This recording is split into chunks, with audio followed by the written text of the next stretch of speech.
Bismillahirrahmanirrahim. Assalamualaikum warahmatullahi wabarakatuh. Alhamdulillahirabbil alamin wassalatu wassalamu ala asyrafil anbiya'i wal mursalin wa ala alihi wa sahbihi ajma'in. Allahumma salli ala sayidina Muhammad.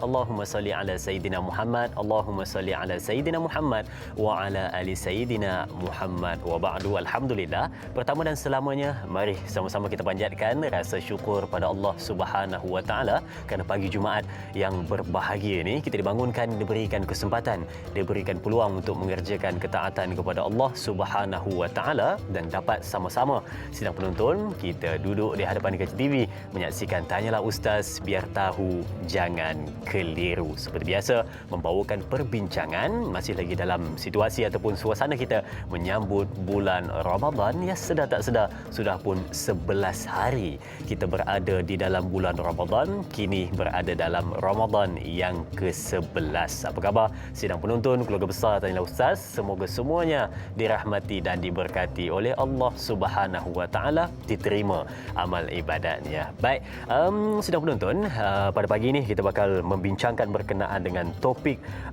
istimewa Ramadan berkenaan dengan konsep keampunan di bulan Ramadan. Bagaimana kupasan dan perbincangan sebentar lagi kita akan bawakan kepada anda semua bersama dengan bintang ilmuwan yang kita bawakan khas kepada sidang penonton semua. Baik, sebelum itu sama-sama kita lihat terlebih dahulu berkenaan dengan status terkini kes COVID-19 di Malaysia setakat jam 5 petang semalam. Baik, kita saksikan di skrin TV anda status terkini COVID-19 Malaysia 22 April 2021, jumlah keseluruhan 384,688, kes baharu semalam mencatatkan 2,875, peningkatan di situ yang menggusarkan kita.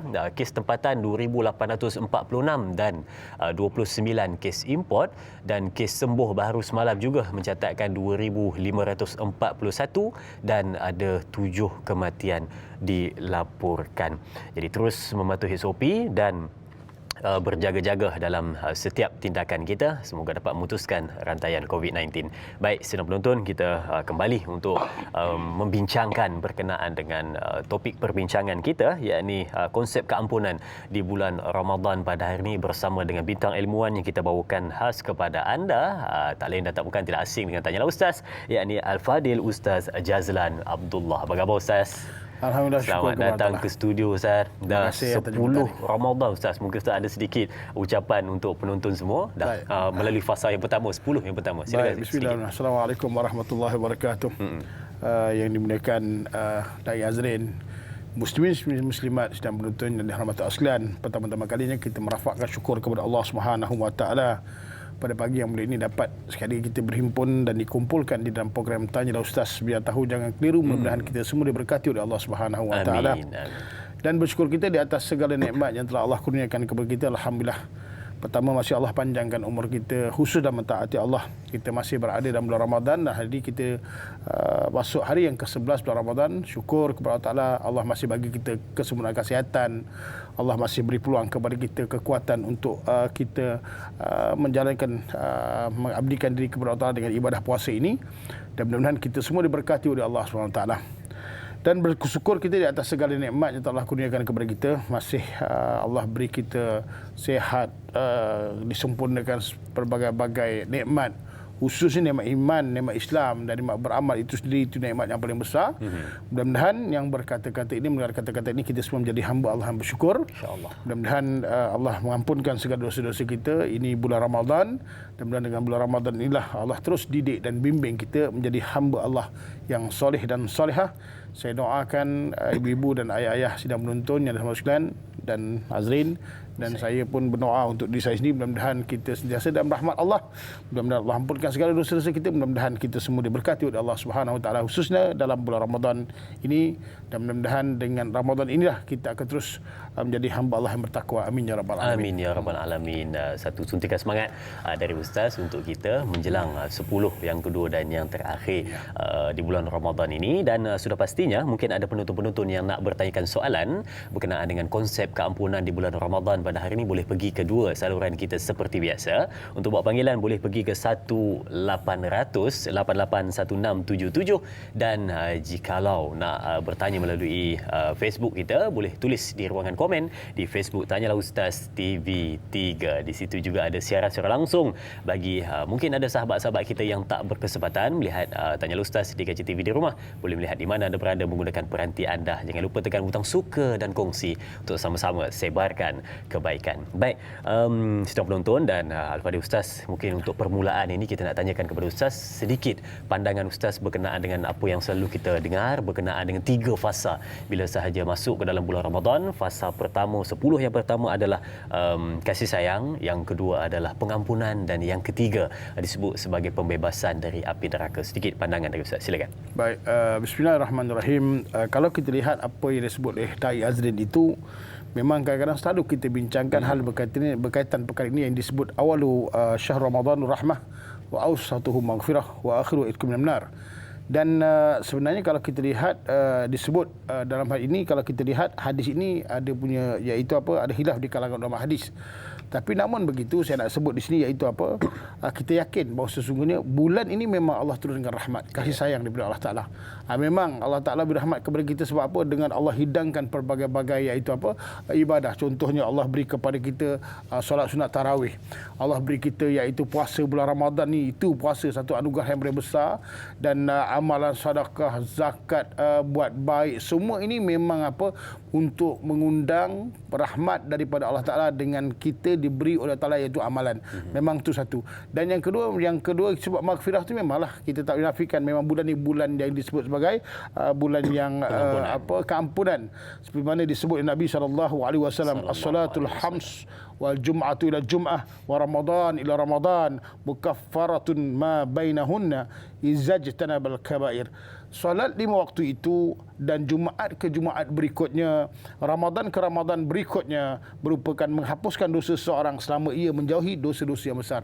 Jadi kita sebut di sini, kalau kita ada hadis Nabi SAW ni, iaitu Nabi sebut Ramadan ke Ramadan. Maknanya dalam fatrah ke Ramadan itu kemuliaannya pun iaitu ada keampunan. Dan akhirnya wa akhiru itqum minan nar ni, kalau kita tengok pun kita ambil juga kepahaman ni, iaitu apa? Memang mudah-mudahan Allah ampunkan dosa kita dan akhirnya insya-Allah Allah lepaskan kita daripada api neraka. Dan nanti insya-Allah kita akan bincangkan yang itu berkaitan dengan Al-Afu dan Al-Ghafur. Nama Allah Ta'ala itu bagaimana, iaitu Allah ampunkan dosa kita, dan dengan dosa itulah yang Allah ampunkan itu, mudah-mudahan Allah dengan rahmatnya itu kita akan jauh daripada api neraka, insya-Allah. Insya-Allah. Baik, terima kasih Ustaz untuk pembukaan itu. Dan sudah pastinya tadi saya sebutkan kita dah berada dalam Ramadan yang ke-11. Mungkin daripada sudut apa yang kita bincangkan ini, kita berada dalam fasa.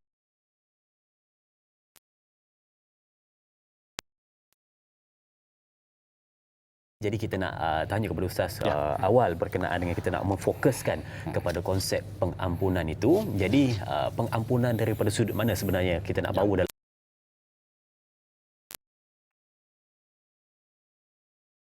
Ramadan ni? Kita tahu yang disebut juga bukan hanya bulan itu bulan puasa, tapi bulan disebut bulan maghfirah, iaitu bulan keampunan.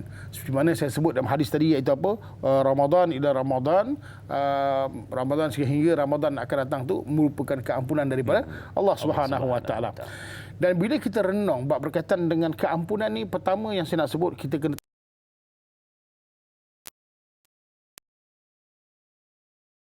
tengok dosa pun kita buat, maksiat pun kita buat. Hakikatnya kita seorang insan, seorang manusia yang penuh dengan kekurangan, kelemahan dan ketidaksempurnaan. Apatah lagi sebelum ini kita selalu digagahi ataupun maknanya dihasut ataupun disuruh oleh iblis syaitan untuk melakukan perkara-perkara yang buruk. Tapi bulan Ramadan ni iaitu untung sebab apa? Sebab iaitu apa? Wasufidat syaitan, iaitu syaitan-syaitan itu diikat. Inilah diri kita sebenarnya. Bulan Ramadan ni, inilah diri kita. Okey.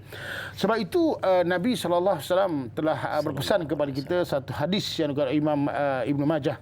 Nabi sebut kullu bani Adam khata'un wa khairul khata'ina tawwabuna. Seluruh anak Adam ini ia melakukan dosa. Maknanya anak Adam ni kita semua memang sedang melakukan dosa. Dan sebaik-baik yang melakukan dosa itu iaitu yang minta ampun kepada Allah. Maknanya Nabi sebut sebaik-baiknya. Bilakah sebaik-baiknya? Inilah masa ni. Allah beri masa yang baik, Allah beri bulan yang baik, Allah beri waktu yang baik, dan kehidupan inilah waktu yang terbaik untuk kita minta ampun. Oleh sebab itu, bila kita membincangkan konsep keampunan dalam bulan Ramadan ini, maka kita kena tahu 3 perkara. Perkara yang pertama iaitu apa? Kita kena tahu bahawa sesungguhnya Allah Ta'ala itu amat pengampun, Maha pengampun. Itu yang mesti kita tahu. Kita tak boleh rasa ragu-ragu lagi. Jadi kalau kita dah minta ampun kepada Allah Ta'ala, kita minta benar Allah ampunkan dosa kita. Sebab apa? Sebab Allah sebut dalam surah Az-Zumar ayat yang ke-53, iaitu a'udzubillahi minasyaitonirrajim, qul ya ibadillazi asyrafu ala anfusihim la taqnatu min rahmatillah innallaha yaghfiru dzunuba jami'an innahu huwa ghafurur rahim. Sadaqallahul azim. Dalam ayat ini Allah berpesan kepada kita melalui lisan Nabi kita Muhammad sallallahu alaihi wasallam. Katakan kepada mereka, ya Muhammad, wahai hamba-hambaku yang telah melampaui batas terhadap diri mereka sendiri dengan perbuatan-perbuatan maksiat. Allah tegur kita, Allah beri tahu kita melalui lisan Nabi kita. Kita ni memang umat Muhammad dan hamba Allah yang selalu iaitu melampaui batas. Lalu apa Allah kata? Dan kerana itu, dan janganlah kamu iaitu apa? Putus dengan rahmat Allah. Janganlah sekali-sekali kita tinggalkan rahmat Allah Ta'ala. Macam mana tinggal rahmat Allah Ta'ala? Maka kita tinggalkan Allah Ta'ala itu. Sebab apa? Allah sebut kau cari rahmat Allah Ta'ala itu dengan apa? Dengan ibadah, dengan amalan. Okey? Dan kerana sesungguhnya Allah itu amat-amat pengampun segala dosa. Sesungguhnya dialah juga yang maha pengampun lagi maha mengasihani. Ini kita kena faham. Iaitu konsep yang pertama, kita kena tahu bahawa Allah Ta'ala ni memang maha pengampun. Jadi kita tak boleh rasa ragu. Dan Allah Ta'ala ni memang amat pengampun dan maha pengampun, maha mengasihi. Dan tugasan kita iaitu apa? Minta ampun. Satu. Dan yang kedua, dalam kita membincangkan konteks konsep keampunan bulan Ramadan ni, maka kita tahu iaitu apa? Kita ni hamba Allah mestilah mencari jalan untuk apa? Untuk minta ampun. Mengakui kesilapan kita dan kesalahan kita. Ini kita lah. Sebab apa? Sebab iblis itu tidak diampunkan dosa kerana apa? Kerana dia tidak mengakui kesilapan. Kita ni hamba Allah, kita ni anak Adam, cucu Adam, kita tahu atuk kita dulu memang dia mengakui kesilapan dia. Sebab itu diajarkan kepada kita perkara yang kedua iaitu apa? Dengan jalan minta ampun kepada Allah. Sebab itu Allah juga pesan kepada kita dalam surah Nuh ayat yang ke-10. Apa Allah sebut dalam ayat ini iaitu auzubillahi minasyaitonirrajim, istaghfiru rabbakum innahu kana ghaffara. Allah sebut beristighfarlah kamu kepada Tuhan kamu, sesungguhnya dia iaitu Allah maha pengampun. Maknanya kita kena tahu tugasan kita, kena akui kesilapan dan minta ampun dan berserah diri kepada Allah, mohon rahmat Allah Ta'ala dan bersangka baik kepada Allah. InsyaAllah mudah-mudahan Allah terima taubat kita, Allah terima iaitu penyerahan diri kita kerana kita banyak buat perkara-perkara yang salah. Itu perkara yang kedua. Dan perkara yang ketiga dalam konteks iaitu apa? Konsep keampunan dalam bulan Ramadan ni iaitu apa? Dengan iaitu Allah ampunkan kita dengan jalan beramal, dengan melakukan amalan-amalan yang soleh. Maknanya kalau kita lihat Allah juga berpesan kepada kita dalam surah Hud ayat ke-114 iaitu auzubillahi minasyaitonirrajim innal hasanati yuzhibnal sayyiat, bahawa sesungguhnya perbuatan-perbuatan yang baik itu akan menghapuskan dosa daripada perbuatan-perbuatan yang buruk. Maknanya Allah ajar kepada kita bukan hanya engkau minta ampun kepada Allah, bukan hanya engkau tahu Allah itu maha pengampun, tapi engkau buatlah amalan-amalan yang soleh. Kerana dengan amalan soleh itulah insya-Allah biiznillah dia akan mengampunkan dosa-dosa kita. Oleh sebab itu dalam bulan yang mulia ini, dalam bulan Ramadan yang mulia ini, maka 3 perkara kita kena tahu Allah tu maha pengampun. Yang kedua, kita sebagai hamba kena minta ampun dan mengaku kesilapan kita, dan kita kena melakukan amalan-amalan soleh untuk mengundang rahmat Allah.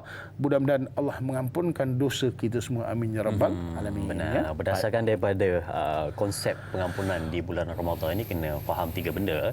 Kata Ustaz sebentar tadi. Yang pertama adalah Allah maha pengampun. Yang kedua, kita kena cari jalan macam mana nak dapatkan keampunan Allah Subhanahu wa taala, dan kehidupan mesti perbanyakkan amal soleh supaya kita daripada amal soleh kita lakukan dapat menghapuskan dosa-dosa kita yang lalu. Baik, kita nak lihat soalan pertama di Facebook pada hari ini dari sahabat kita Ram Desaru. Baik, kita lihat soalannya. Assalamualaikum, salam 11 Ramadan. Saya ingin bertanya, mengapa bulan Ramadan dikaitkan bulan pengampunan dan bulan penyucian jiwa? Adakah di bulan Ramadan lebih afdal memohon keampunan dari Allah Subhanahu wa taala berbanding hari-hari yang biasa? Mohon mohon penjelasan dari Ustaz. Terima kasih. Biar tahu jangan keliru. Terima kasih sahabat kita Rab Desaru atas soalan yang ditanyakan. Katanya adakah Ramadan lebih afdal berbanding hari ataupun bulan biasa? Silakan Ustaz. Bismillahirrahmanirrahim.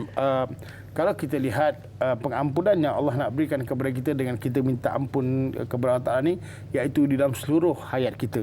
Sebab itu kita kena faham satu perkara, iaitu Allah ni beri kita keampunan ni ada masa dan ada batasnya.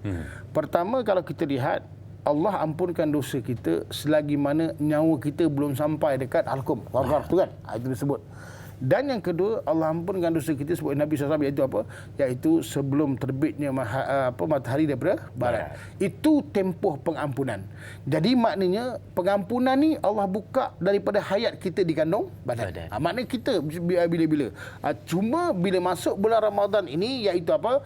Allah sebut bulan keampunan. Maknanya Nabi sebut bulan keampunan. Maknanya kita kena cari keampunan kerana apa? Kerana pada bulan ini betul-betul diri kita. Ini betul-betul diri kita tahu. Setan tak ada kacau siapa, memang diri kita. Jadi kita tahu kalau dalam bulan Ramadan ini kita minta ampun kepada Allah, memang itulah diri kita. Mungkin pada bulan-bulan lain bukan tak boleh, tapi oleh kerana apa? Korin yang ada dalam kita, setan yang selalu membisikkan perkara-perkara yang buruk pada kita, kadang-kadang kita jadi lupa kepada Allah. Dan inilah waktu untuk membersihkan diri kita. Dan bulan ini bulan yang sangat mulia yang kita tidak nafikan, sebab Allah beri kita iaitu amalan puasa, yang mana amalan puasa itu kita lihat bukan hanya Allah beri amalan puasa, tapi dengan puasa itulah sebenarnya Allah ampunkan dosa kita. Jadi tempoh kita kena tahu, iaitu sampai satu ketika, iaitu nyawa itu ada dekat ni orang ni dekat halqum, dan sebelum matahari terbit di barat, itu tempoh keampunan. Dan sama-samalah kita bersungguh-sungguh untuk minta ampun. Mudah-mudahan Allah ampunkan segala dosa-dosa kita. Wallahu a'lam.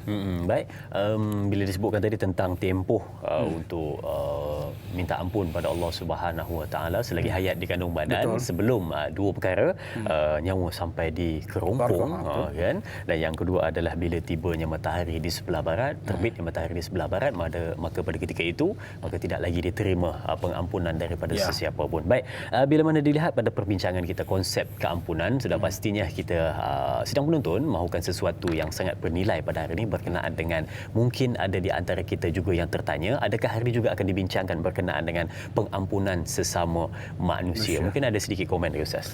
Baik, bismillahirrahmanirrahim. Kalau kita lihat berkaitan dengan pengampunan sesama manusia ni, memang satu perkara dalam hidup ni, kita ni ada dua perkara yang kita lalui. Pertama, perhubungan kita dengan Allah Ta'ala. Perhubungan kita dengan Allah Ta'ala ni iaitu apa? Iaitu apa juga amalan yang Allah berikan kepada kita melalui syariat Nabi kita Muhammad SAW. Di mana kita tidak lakukan atau kita melanggar hal demikian, maka kita itu membuat satu kesalahan yang mana itu disebut dosa, dan kita wajib minta ampun. Dan bila kita minta ampun, kita kena faham iaitu apa? Itu memang tuntutan sebagai manusia, kita kena minta ampun kepada Allah Ta'ala dengan jalan-jalan yang kita dah tahulah macam mana nak kita minta ampun, dan kita akan bincangkan. Dan yang kedua, berkaitan dengan manusia ni. Sebab itu kalau kita lihat dalam khususnya bulan Ramadan lah, dalam Allah sebut dalam surah As-Surah ayat yang ke-43, iaitu auzubillahi minasyaitonirrajim, walaman sabara wa ghafara inna zalika lamin azmil umur. Surah Al-Azim. Dalam ayat ni kalau kita tengok, tetapi barang siapa yang bersabar dan memaafkan, sesungguhnya yang demikian itu termasuk perbuatan yang mulia. Maknanya kita kena ingat tahu dalam bulan Ramadan ni kan, pertama kita kena sabarlah. Kedua, bagaimana sabar diuji dengan apa? Dengan untuk memaafkan iaitu dosa orang-orang terhadap diri kita. Wow, banyak tak? Kita pun banyak berdosa kat orang, orang pun banyak berdosa kat kita. Inilah maksudnya untuk kita sama-sama minta ampun dan mengampunkan antara kita sama, kita di atas dosa kita, sebab kita bermuamalah, kita berhubung kait dengan kehidupan ni. Kadang-kadang memang betul, kita kadang-kadang ada pelanggaran hati, pecah hati, rasa tak bagus dan sebagainya. Inilah masa untuk mengampunkan dosa sesama kita. Maknanya kita kena minta ampun dan kita minta diampunkan, kerana itu disebut iaitu azmul umur, iaitu perkara-perkara yang yang sangat-sangat mulia, sangat besar, dan ini ada satu tuntutan. Jadi oleh kerana hal demikian, bulan Ramadan ni sama-sama lah kita minta ampunlah segala dosa-dosa yang telah kita lakukan, di mana juga tempat, di mana juga masa yang telah kita lakukan, sama-sama kita minta ampun sesama kita. Mudah-mudahan dengan keampunan itulah Allah memberi rahmatnya dan Allah ampunkan dosa-dosa kita. Amin ya rabbal alamin. Amin ya rabbal alamin. Dan hari baik, bulan baik bagi kata orang. Jadi sama-sama jom kita bermohon maaf dan berampunan sesama kita. Baik, sedang menonton, kita nak berehat seketika, jangan ke mana-mana. Kembali selepas ini bersama Tanyalah Ustaz, biar tahu jangan keliru.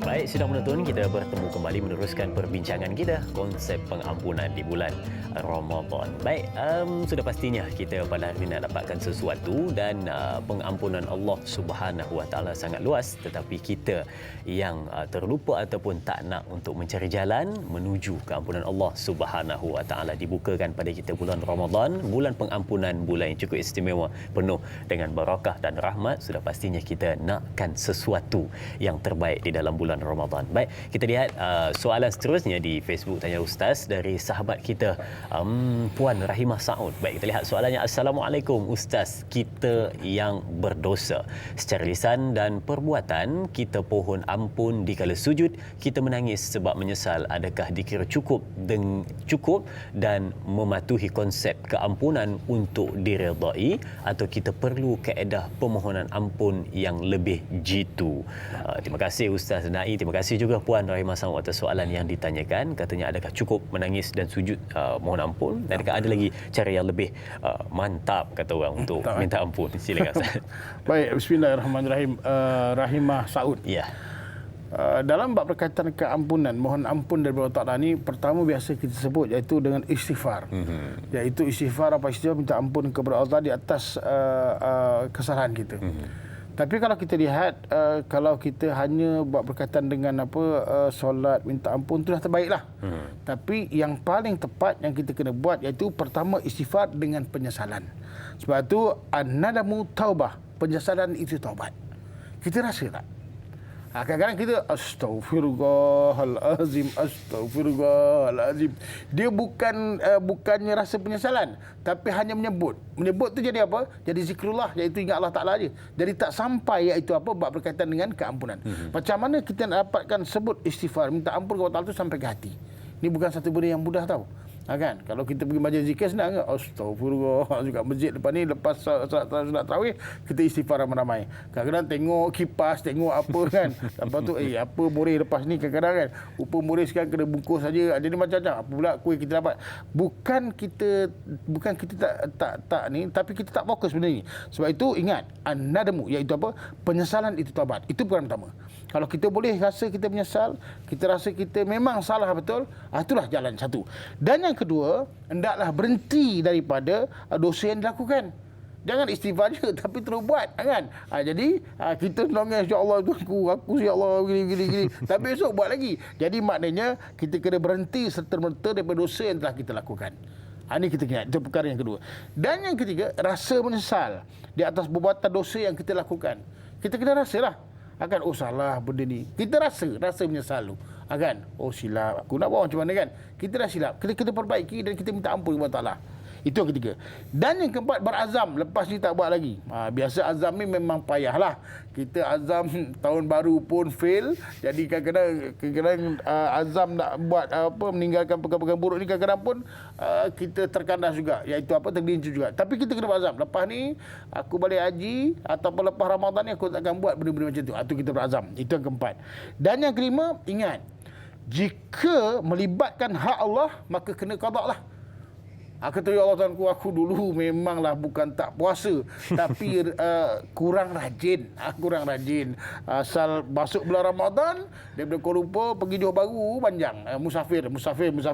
Dia kata Pak Imin maridun au ala safarin. Faidatu kalau dia sakit dan musafir, dia boleh buka. Jadi kerjanya manjang buka dia, pergi Johor Bahru je cara-cara. Jadi maknanya kalau melibatkan hak Allah, kita nak minta ampun ni, kita kena qada.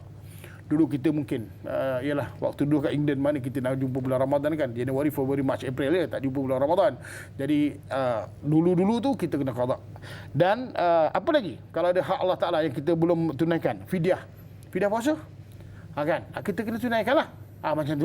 Dan begitu juga ada juga mungkin nazar yang kita tak tunaikan, maka hendaklah kita tunaikan. Begitu juga kafarah. Atau kafarah ni maknanya ada denda-denda yang benda-benda yang kita lakukan yang kena didenda, maka kita settlekan, kita kena. Sebab itu untuk kita minta ampun kepada Allah Taala. Itu kalau melibatkan hak Allah. Tapi yang susah kalau melibatkan hak manusia sesama kita. Kita bermuamalah dengan Allah Ta'ala tu dengan ibadah aja, dengan manusia bermuamalah. Hendaklah pulangkan hak dia macam mana? Serta minta ampun dan maaf. Bayangkan macam mana nak pulangkan hak tu. Kan? Azrin, dulu sebenarnya saya curi pen awak tu. Kan? Awak cari-cari tu saja. Sebenarnya itu yang saya curi. Nak cakap tu macam mana? Bukan senang, Ustaz. Bukan senang nak mengakui kesilapan tu. Saya pula kena cakap, oh tak apa, saya halalkan. Nasib baik dihalalkan. Tu kan. Kalau kau jadi susah kan. Sebab itu kenapa hal ini amat ketat, supaya sebelum kita ambil hak orang, kita kena ingat bukan mudah untuk memulangkan hak orang. Betul. Kita hanya mungkin kita ialah bukan kita ambil. Kadang-kadang memunya pula, kan. Kita pinjam baju orang, lepas tu jadi munya pula. Bayangkan kalau barang itu tidak dihalalkan, di akhirat nanti dipertanggungjawabkan, susah. So pun kita minta ampunlah kepada Allah Taala atas segala dosa kita, memang Allah ampunkan. Tapi yang berkaitan kait dengan manusia ni, itu yang payah. Sebab itu hak Allah kita kena selesaikan, hak manusia sama-sama kita kena selesaikan. InsyaAllah dengan keampunan, minta ampun kepada Allah, mudah-mudahan dengan itu sempurnalah, iaitu keampunan, taubat kita. Mudah-mudahan Allah menerima segala taubat kita, dan mudah-mudahan kita semua diberkati oleh Allah SWT. Ingat ada 5 perkara penting yang perlu kita lakukan. 5 perkara tadi Ustaz. Baik, sidang penonton, dan Ustaz kita ada pemanggil di talian. Assalamualaikum. Waalaikumsalam warahmatullahi wabarakatuh. Da'i Azrin dan Ustaz Jazlan Abdullah. Saya Umar Abdul Majid dari Felda Cini Timur 3, Pekan Pahang. Assalamualaikum Ustaz. Waalaikumsalam. Apa khabar Tuan Haji? Ramadan Karim. Selamat berpuasa. Ya, selamat berpuasa kepada Ustaz dan juga Da'i. Ya. Jadi soalan saya begini Ustaz. Ustaz ada menyebut tadi mengenai hablum minallah, hablum minan nas. Hablum minallah, kita boleh terus direct dengan dia. Hablum minallah, terus direct dengan dia, mohon keampunan Ustaz. Hablum minan nas yang paling payah. Betul. Kadang-kadang kita kutuk beria dia, bukan kutuk mulut pun, kadang-kadang dalam media sosial kita kutuk beria dia. Tapi nak mohon keampunan tu bukan senang. Betul. Bukan mudah Ustaz. Silap-silap penumbuk lepas ke muka kan. Kalau kita mengaku Ustaz. Jadi itu yang jadi susah Ustaz. Ya, betul. Jadi soalan saya Ustaz. Kadang-kadang kita ni nak mohon keampunan payah. Jadi aku ni mohon sesat dengan Allah je lah, dengan manusia tak payahlah Ustaz. Pasal apa? Bulan Ramadan ni kita ada Lailatul Qadar. Kalau dapat malam tu dia kata 84 tahun 3 bulan, tak apa. Amal ibadah. Tapi lepaskan tu nanti tak apalah, kita keluar je graduan, nanti kita tak kisah sangat pasal kita dah banyak keampunan. Jadi soalan saya, apakah boleh kita memohon keampunan sesama manusia dengan cara yang begitu, secara sembunyi-sembunyi macam itu, dan kita mengharapkan selepas dia Ramadan tu bagaimanakah cara untuk kita konsisten ataupun istiqamah terus untuk kita beribadah, bukan di bulan Ramadan semata-mata untuk mohon keampunan. Ada pula yang kata tu, macam tak tahu pula, ini bukan bulan Ramadan dah lepas dah, kita buat bulan Ramadan cukup dah. Lepas Ramadan ni tak payah pun tak apa. Jadi kita dah banyak dah pahala, dah dapat dah malam Lailatul Qadar. Bolehkah kita bersikap begini dalam memohon keampunan kepada Allah Azza wa Jalla di atas kesilapan kita dengan manusia ataupun dengan Allah itu sendiri? Itu soalan saya Ustaz dan Da'i. Terima kasih banyak Ustaz dan Da'i. Assalamualaikum. Waalaikumsalam warahmatullahi. Terima kasih Tuan Umar Abdul Majid atas soalan yang ditanyakan, dan saya dapat tangkap 2 soalan di situ. Yang pertama berkenaan dengan kemaafan. Dia kata ada salah silap dengan manusia, salah silap dengan manusia. Jadi katanya tak jumpa depan-depan, tapi hanya minta ampun dalam doa saja supaya orang itu lembut hati dan memaafkan. memaafkan dia. Dan yang kedua saya tengok tadi adalah berkenaan dengan istiqamah katanya. Bila mana dalam bulan Ramadan melakukan amal ibadat, dapat pula katanya malah al-qadar. Jadi katanya luar Ramadan dah tak nak istiqamah. Jadi macam mana nak terus istiqamah itu katanya. Silakan sedikit Ustaz. Istiqamah. Pertama yang kita nak bincangkan iaitu hablum minan nas, iaitu hal berkaitan dengan manusia telah saya sebut tadi, telah kita bincangkan tadi. Apa-apa juga pun kita tak boleh lari daripada hal iaitu apa? Bermaafan, minta maaf kepada sesama manusia.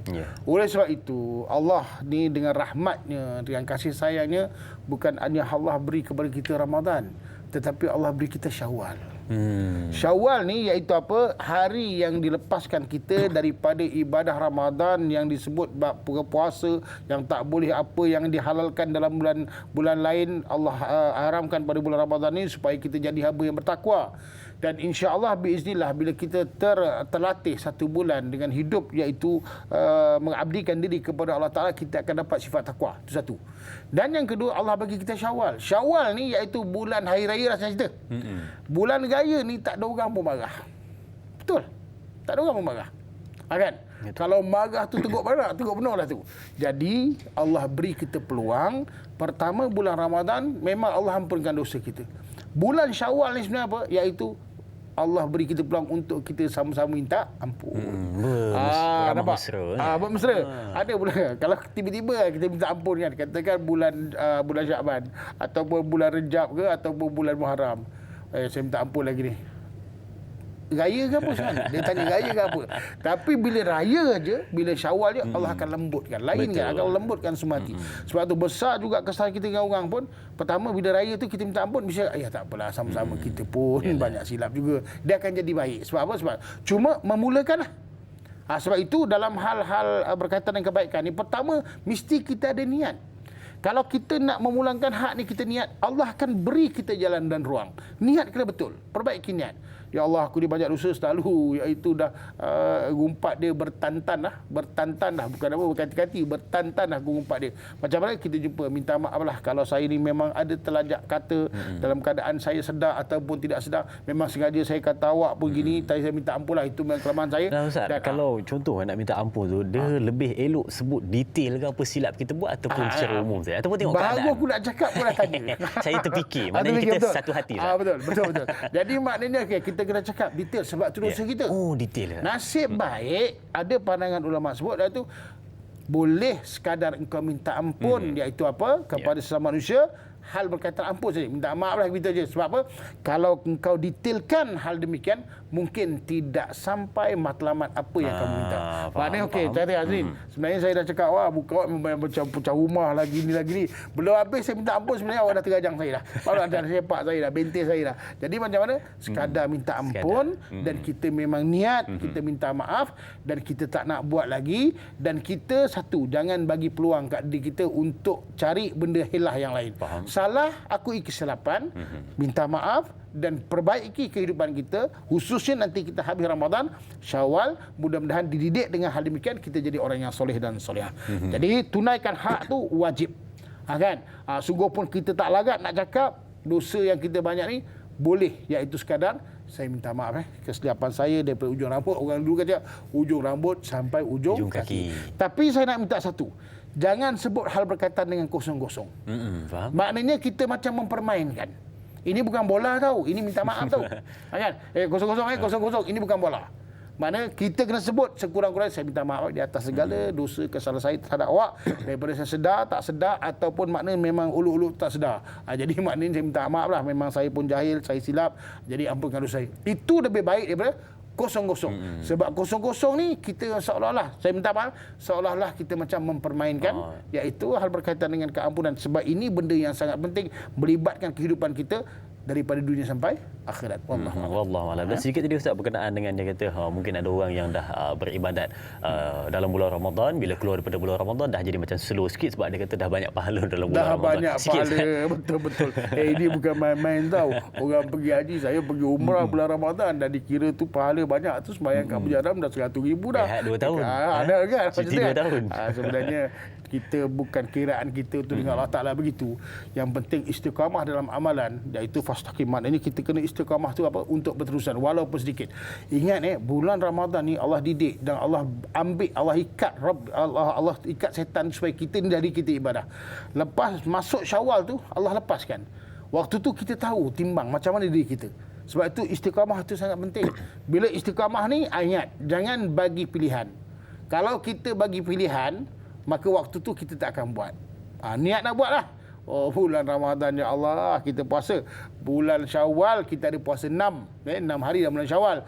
Lepas tu kita ada pilihan. Tak apalah, Syawal tahun depan. Bila kita bagi pilihan, maka istiqamah pun hilang. Sebelum Syawal, Maghrib, Isyak, sebelum tu buat qabliyah, ba'diyah. Tapi lepas tu masuk bulan Syawal, tak apalah, nanti tunggulah Ramadan akan datang.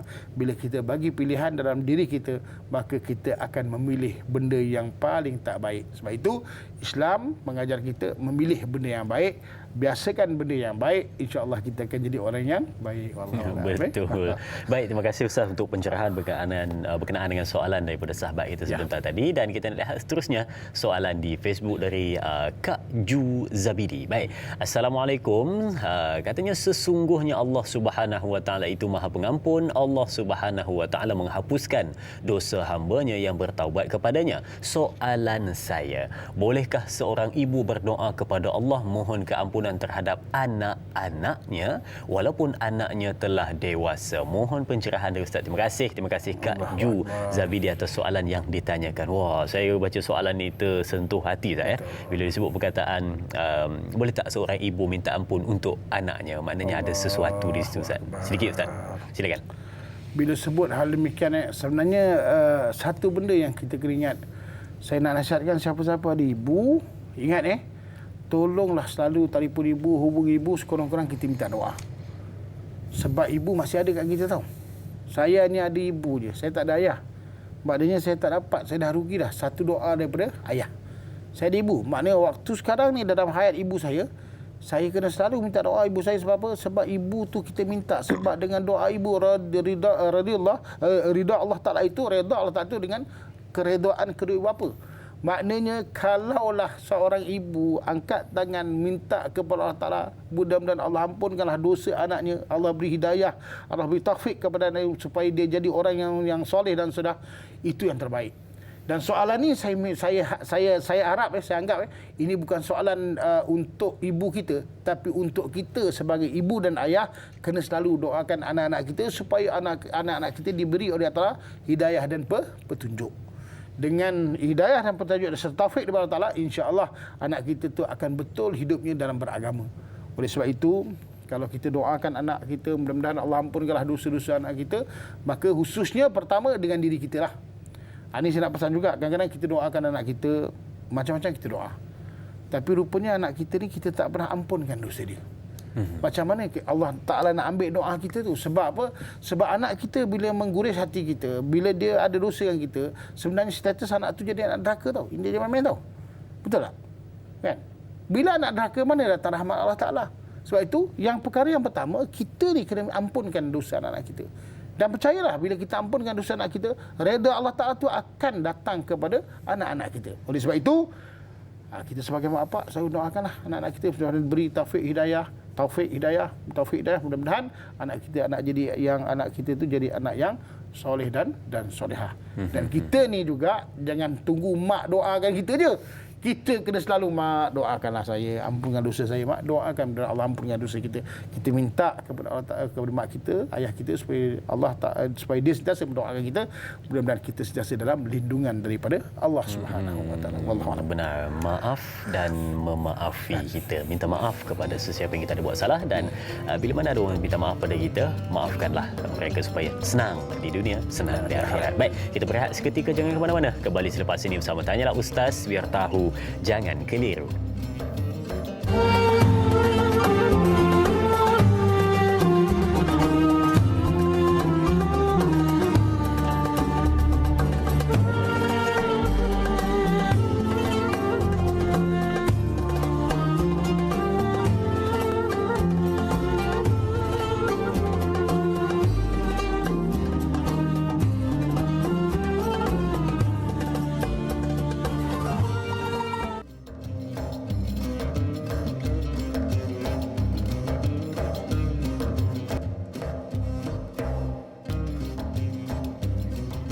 sedar akan kesilapan diri lalu bertaubat kepada Allah Subhanahu Wa Taala dan mohon maaf kepada manusia dengan istighfar, berhenti dari melakukan, rasa menyesal, berazam tidak mengulangi lagi, dan bila mana ada hak dengan Allah maka qada'lah ia, bila mana hak sesama manusia pulangkan hartanya dan jumpa dia untuk memohon kemaafan. Itu yang patut kita selesaikan bila kita berbincang berkenaan dengan bagaimana konsep keampunan bukan hanya di bulan Ramadan tetapi sepanjang kehidupan kita. Tetapi hari ini kita mengkhususkan konsep pengampunan di dalam bulan Ramadan. Baik, kita meneruskan perbincangan kita. Kita nak lihat soalan di Facebook dari sahabat kita, Tuan Johari Hasnah. Baik, kita lihat soalannya. Assalamualaikum, Ustaz, bagaimana cara yang terbaik bagi golongan-golongan yang mensyirikkan Allah Subhanahu Wa Taala untuk mendapatkan keampunan dari Allah? Apakah syarat dan tanda-tanda seseorang yang mendapat keampunan Allah Subhanahu Wa Taala atas dosa-dosanya yang telah dilakukan? Mohon pencerahan Ustaz biar tahu, jangan keliru. Terima kasih kepada sahabat kita yang bertanyakan soalan ini. Mereka yang mensyirikkan Allah, bagaimana caranya dan tanda-tanda dosanya diampunkan? Silakan Ustaz. Baik, bismillahirrahmanirrahim. Daripada Johari Hasnah. Ya. Bila sebut bab berkaitan dengan syirik, ini satu dosa yang besar, disebut al-kabair, iaitu dosa yang sangat besar. Sebab itu kita ni kadang-kadang terlupa, kadang-kadang kita boleh terlajak juga hal berkaitan dengan benda-benda khurafat yang boleh mendatangkan, iaitu amalan syirik. Banyak amalan syirik dekat tempat kita ni, kadang-kadang kalau kita tak perasan kita pun termasuk melakukan amalan tersebut. Maka Allah Subhanahu Wa Taala menyebut dalam surah Al-Baqarah ayat 222, iaitu auzubillahi minasyaitonirrajim, innallaha yuhibbut tawwabin wa yuhibbul mutatahhirin. Sesungguhnya Allah Subhanahu Wa Taala itu suka orang yang bertaubat, jadi minta ampun kepadanya, dan mengasihi kepada orang yang sentiasa mensucikan diri. Maknanya dua benda. Pertama, Allah ni kasih orang bertaubat, minta ampun walaupun dosa kita seluas langit. Walaupun kita telah buat satu benda yang melampaui batas, iaitu syirik kepada Allah, maka kita mula faham, mula tahu, sedar dan cepat-cepat minta ampun kepada Allah. Jaga baik-baik tahu, siapa yang syirik kepada Allah, maka Allah haramkan dia masuk syurga, kekal mereka di dalam api neraka selama-lamanya. Ini kita kena faham. Sebab itu dosa syirik ni dosa besar. Jadi ingat, balik semula kepada jalan kita yang asal. Itu Allah sebut, engkau mintalah ampun kepada Allah Ta'ala. Sebab kalau seorang yang mati bawa dosa syirik, maka Allah tak akan ampunkan dosanya selama-lamanya. Satu. Dan yang kedua iaitu apa? Yuhibbul mutatahhirin, iaitu kita kena sucikan diri kita daripada amalan-amalan syirik. Syirik satulah. Amalan-amalan. Kan? Banyak tak amalan-amalan syirik. Contohnya kita masih percaya lagi kepada iaitu apa? Benda-benda yang mistik lah, benda-benda yang khurafat, benda-benda yang boleh kita percaya ada kuasa selain daripada Allah Ta'ala dan sebagainya. Itu jaga baik-baik. Dan yang kedua, kalau kita lihat dalam soalan ni, iaitu bagaimana tanda iaitu Allah Ta'ala ni mengampunkan dosa kita.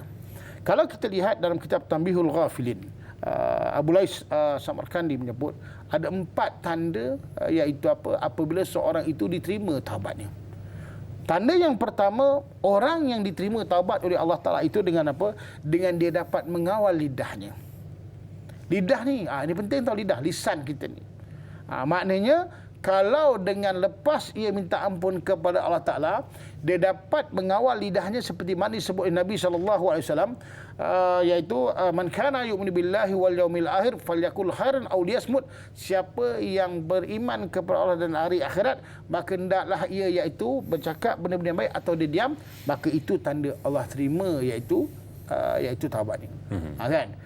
Mungkin kita ada dosa lisan. Dosa lisan ni banyak, memaki hamun orang, menista, mendusta, lagi apa, cakap benda-benda yang tak tentu arah. Maka daripada hal demikian kita minta ampun. Lepas kita minta ampun tu, kita mula jaga lisan kita. Itu tanda. Kita yang tahu, orang lain tak tahu. Kan? Ini banyak diam pula. Banyak diam pula. Ini mesti baru lepas taubat ni. Baru lepas taubat kan. Tak apa, ini mesti malam tadi mimpi mati ke dia kan. Jadi maknanya dia akan banyak iaitu mengawal lisan ni. Sebab lisan ni, dengan lisan ni kita boleh masuk syurga tau. Dengan lisan ni juga kita boleh masuk dalam api neraka. Jangan sampai nanti percakapan kita tu menyakiti orang lain. Baik, maknanya yang pertama, tanda taubat diterima kata Al-Faqih Abu Lais As-Samarkandi adalah menjaga lisan. Baik, sebelum kita sambung yang kedua, tiga dan keempat, Ustaz kita. Ambil dulu pemanggil talian. Ya. Assalamualaikum. Waalaikumsalam warahmatullahi wabarakatuh. Ya, Puan siapa di sana? Saya Siti Rohani Mursyid dari Banting. Puan Siti Rohani dari Banting. Ya, silakan Puan. Assalamualaikum Ustaz dan Dai. Waalaikumsalam warahmatullahi. Ini dengan tajuk yang sangat menarik ni. Saya ingin bertanya sangat-sangatlah sebab semasa saya muda dulu ada kawan-kawan kerja tu ada yang salah seorang tu ada yang sangat menyakitkan hati. Dan kita ada selisih fahamlah dengan dia. Maklumlah mana sini tak sunyi dari melakukan kesilapan dan kesalahan. Jadi segala kesalahan dia yang sangat menyakitkan tu saya dah maafkan. Zahir batin dunia dan akhirat di depan dia. Tetapi saya minta maaf dengan dia, kesalahan saya ni dia kata tiada maaf bagimu, dan setiap saya WhatsApp pun jawapannya sama begitu, dan kalau jumpa di mana-mana terserempak pun dia melarikan diri. Apakah dosa-dosa saya padanya gugur sebab saya dah maafkan kesalahan dia. Saya minta maaf dia tak nak memaafkannya. Itu saja soalan saya, Ustaz. Minta menjalankan. Assalamualaikum warahmatullahi wabarakatuh. Waalaikumsalam warahmatullahi. Terima kasih Puan Siti Rohani dari Banting bertanyakan soalan saling bertelingkah ya Ustaz Lepas tu yang sini dah memaafkan yang di sana, tapi yang di sana kata tiada maaf bagimu. Tiada maaf bagimu. Macam filem Ustaz Macam filem. Jadi adakah yang di sini ni sudah pun selesai urusannya ataupun masih belum lagi? Bagaimana Ustaz? Baik. Bismillahirrahmanirrahim. Puan Hajah Rohani, Ya. ini memang biasa berlaku apabila seorang tu pecah hati. Ya.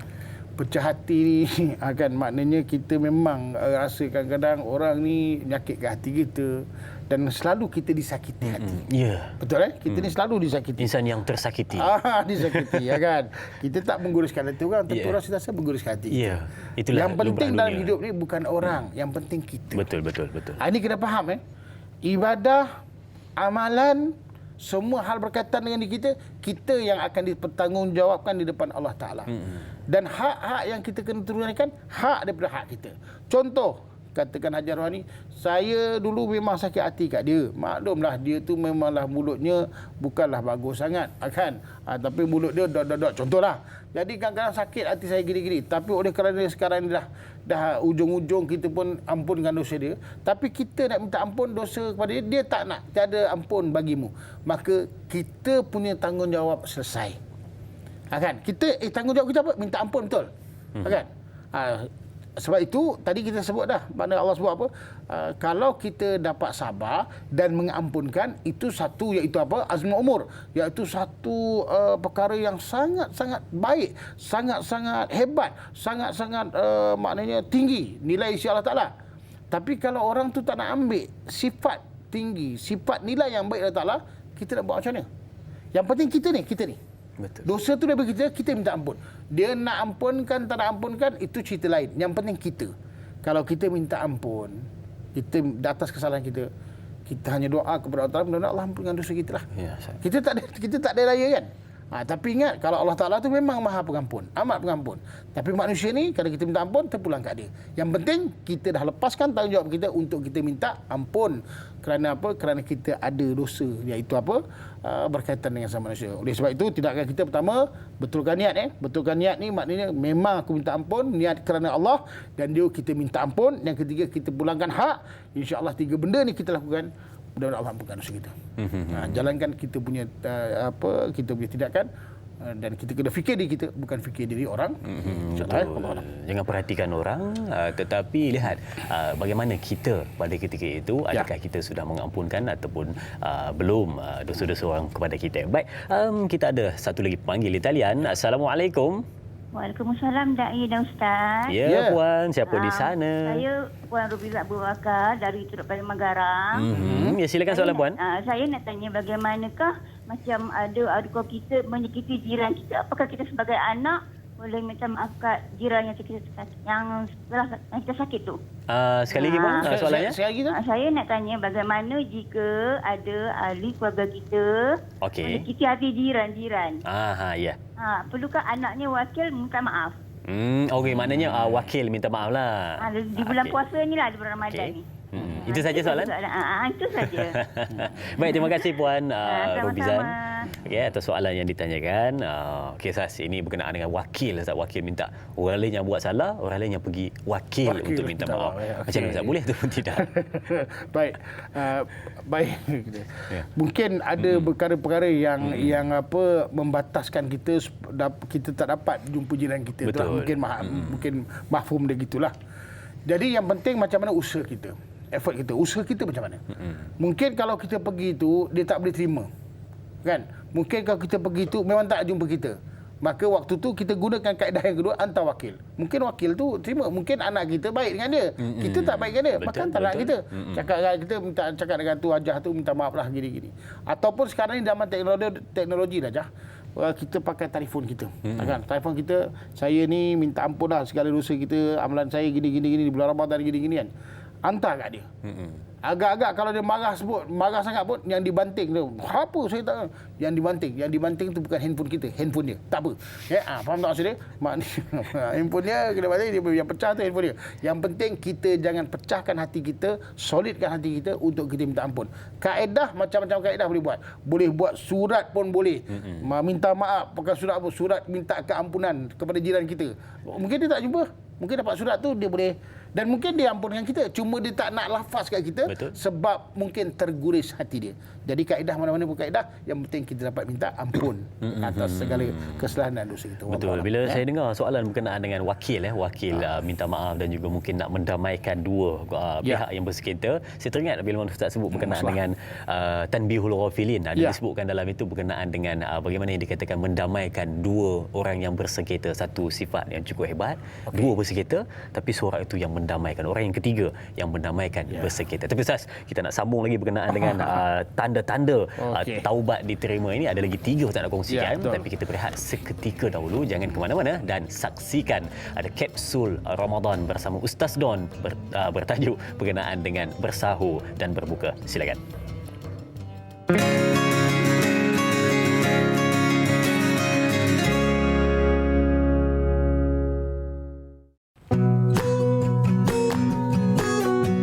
Assalamualaikum warahmatullahi wabarakatuh. Bismillahirrahmanirrahim.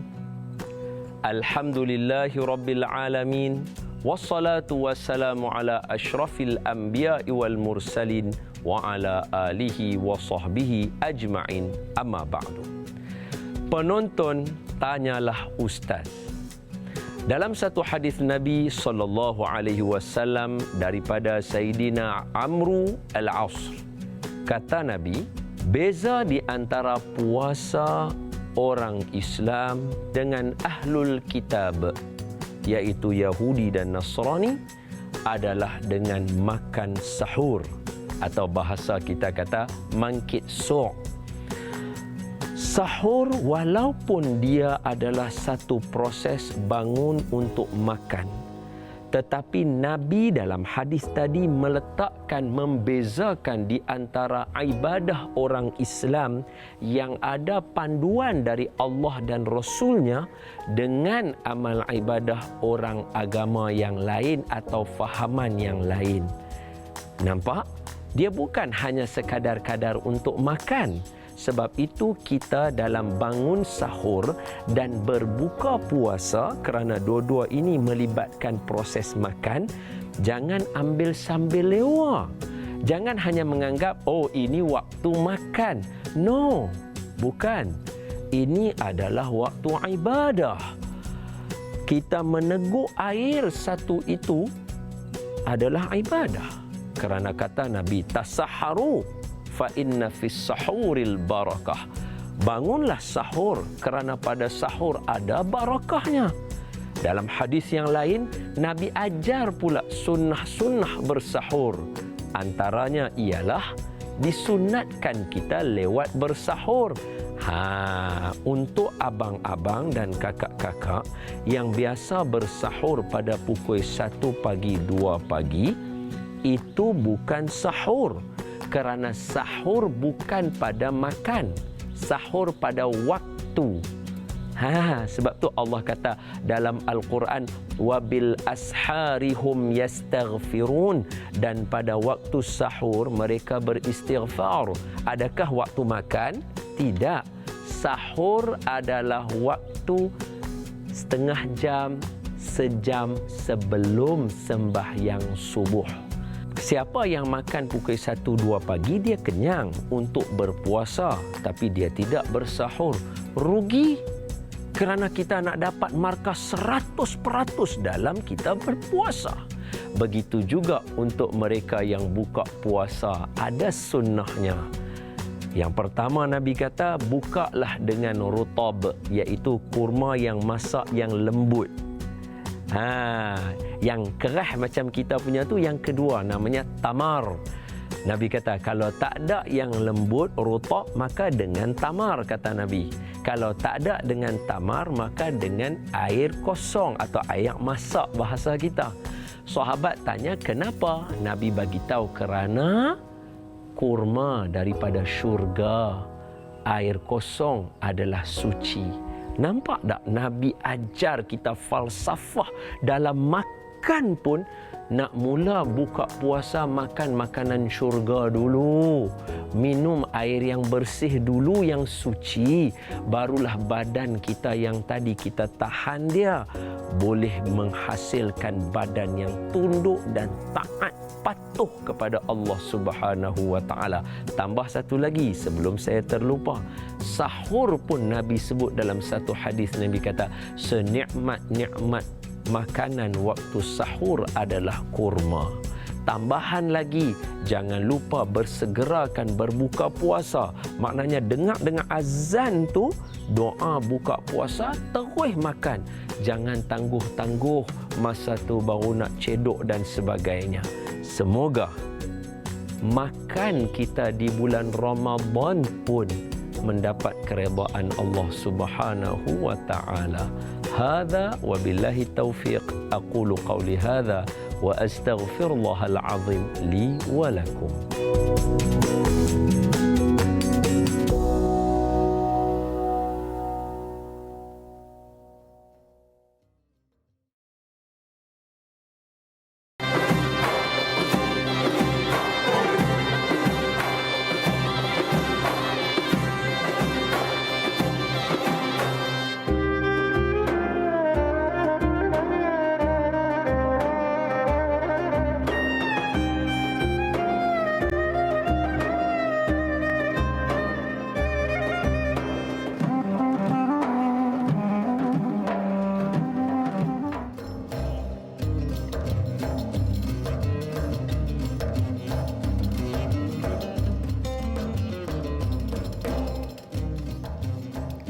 Baik, terima kasih dan terima kasih diucapkan kepada semua penonton, keluarga besar Tanyalah Ustaz yang setia bersama dengan kita pada pagi ini. Dan jangan lupa untuk sama-sama kita sebarkan kepada sahabat-sahabat kita, bagi tahu kepada semua yang Tanyalah Ustaz sekarang sedang bersiaran membincangkan berkenaan dengan topik perbincangan yang cukup menarik di bulan Ramadan, berkenaan dengan konsep keampunan di bulan Ramadan. Banyak kita kongsikan seketika tadi, dan bila mana kita sebut berkenaan dengan bulan Ramadan, pastinya kita selalu dan berulang kali mendengar dibaca doa Allahumma afun karim tuhibul afwa fa'fu anna, yang mana kalau tuan-tuan sembahyang tarawih malam mesti akan dengar doa ini. Dan dalam solat fardu 5 waktu sehari semalam juga kebiasaannya imam akan membaca doa ini selalunya di bulan Ramadan. Baik, bila mana kita lihat ada satu perkataan di situ, afu, salah satu daripada 99 Asmaul Husna, al-afu, dan kita cuba untuk merungkai ataupun bertanya kepada Ustaz berkenaan dengan, bila kita lihat ada dua yang persamaan pada maknanya, lebih kurang maknanya, al-afu dan al-ghafur, memaafkan dan mengampunkan. Jadi di dalam doa tersebut, kenapa Nabi SAW menggunakan perkataan al-afu? Kenapa tak digunakan al-ghafur? Mungkinkah ada perbezaan daripada sudut makna dan yang tersirat daripada perkataan tersebut, dua perkataan tersebut? Mungkin Ustaz ada jawapannya, sedikit silakan. Baik, bismillahirrahmanirrahim. Dalam bulan Ramadan, betul, apabila Aisyah tanya kepada Nabi kita Muhammad SAW, apakah doa yang terbaik untuk diminta kepada Allah maka Nabi ajarkan doa iaitu Allahumma innaka afun tuhibbul afwa fa'fu anni. Dan kita selalu baca doa ni tiap malam kita baca kerana kita minta kepada Allah Taala, ya Allah Engkau tu Maha Pemaaf, maafkanlah dosaku, ampunkan dosaku. Tapi kalau kita lihat ada perbezaan juga disebut berkaitan dengan Al-Ghafur dengan Al-Afu. Ada dua nama Allah Taala ni, satu Al-Ghafur iaitu Allah tu Maha Pengampun, Al-Afu tu maknanya kita tu macam pengampun juga atau pemaaf lah. Jadi kalau kita lihat Al-Ghafur itu dia lebih kepada iaitu Allah ampunkan dosa yang mana kita telah tahu kita telah melakukan dosa. Sebab innallaha ghafur rahim tu maknanya apa? Kita lakukan dosa yang kita tahu. Kita pernah katakan buat maksiat, kita tahu, maka kita minta ampun. Allahu ghafur rahim. Allah tu amat pengampun.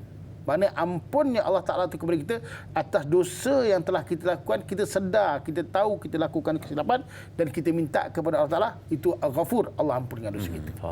Namun Al-Afu ini iaitu apa? Allah ampunkan kesalahan kita. Ini beza tadi ampunkan dosa yang telah kita langgar perintah Allah Ta'ala.